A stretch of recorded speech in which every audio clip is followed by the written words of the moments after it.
Hi, it's Pat Gillis here, and if you look behind me there, you can see one of my school horses head down eating grass, and if it's a little washed out, but there's about 3 more of them that are doing the same thing out in the field.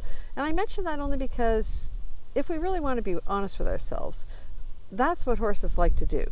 They enjoy being outside eating grass, moving from place to place, being outside eating grass, and maybe finding a water source, drinking water, making babies, eating grass. So horses have a fairly simple existence that they enjoy, and we kind of get involved in that, and we interfere with that. Now, I believe every living creature can have a job. People should have a job, horses can have a job, but sometimes when I think about, especially this last week or so with all of the controversy about the dressage Olympics and things like that, and the some of the visuals we're seeing of what people do to horses to compete at that level, I think we shouldn't ever lose sight of the fact that the horse is quite happy just being a horse. If we're going to ask him to work with us, which I think is completely legitimate, don't get me wrong, I really do, but we have to be aware of the fact that he doesn't share the same goals that we have.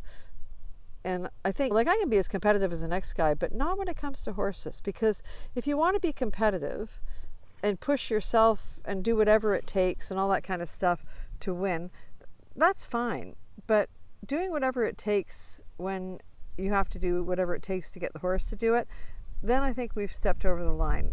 And it's not a fair sport anymore. It makes me quite sad this last little while, because I don't think dressage is what people are seeing at the Olympics, if I can be so bold. A friend of mine who's much wiser than me once said years ago that there's 2 kinds of dressage. There's competitive dressage and there's classical dressage. And I thought, wow, that kind of nails it. And I think I don't want people to lose sight of the fact that dressage pursued to make the horse's life better, to make him extend his longevity, to make him have an understanding and work in partnership with you. Those are all admirable goals.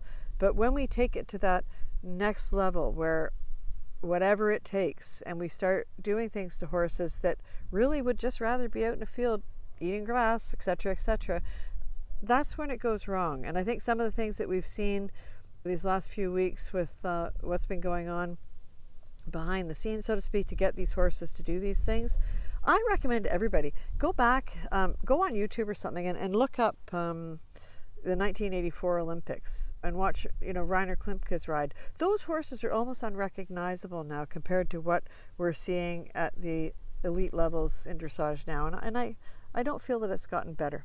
We've lost sight maybe of the whole purpose of this, which was, the sport is all about the horse. Anyway, I really don't know what to say about that, except don't be discouraged.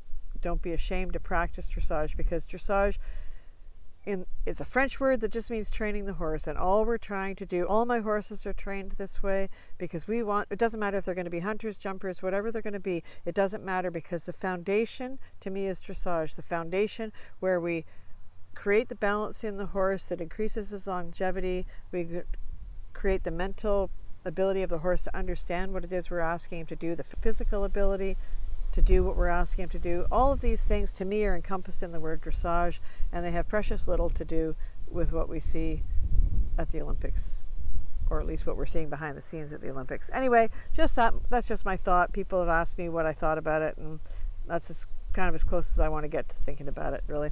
Anyway, remember to thank your horse. We'll talk to you soon. Thanks.